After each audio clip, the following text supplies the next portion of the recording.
প্রিয় শিক্ষার্থীরা, আজ আমরা জানব জীবদেহের সবচেয়ে ছোট একক কোষ সম্পর্কে। নিউক্লিয়াসের উপস্থিতি বা অনুপস্থিতির ভিত্তিতে কোষ কত প্রকার এবং তাদের কাজ কী, তা সহজভাবে শিখব এই ক্লাসে। বইয়ের ৩৫ নাম্বার পৃষ্ঠা খুলো, শুনবে এবং বইয়ের পাতায় চোখ রাখবে।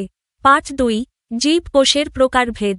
নিউক্লিয়াসের উপস্থিতি বা অনুপস্থিতির ভিত্তিতে কোষকে প্রধানত দুই ভাগে ভাগ করা হয়, যথা আদি কোষ ও প্রকৃত কোষ।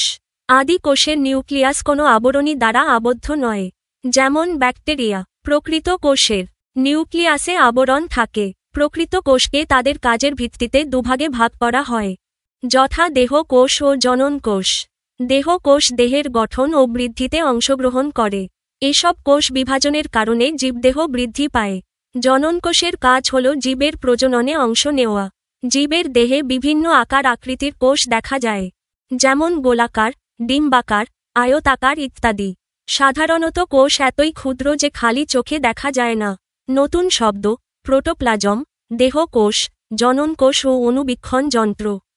ক্যাপসুল, কোষ প্রাচীর, কোষ ঝিল্লি, ফ্লাজেলা, নিউক্লিওয়েড, সাইটোপ্লাজম, রাইবোজোম, পিলি। চিত্র ৩.৩ অণুবীক্ষণ যন্ত্রে দেখা একটি ব্যাকটেরিয়া কোষ।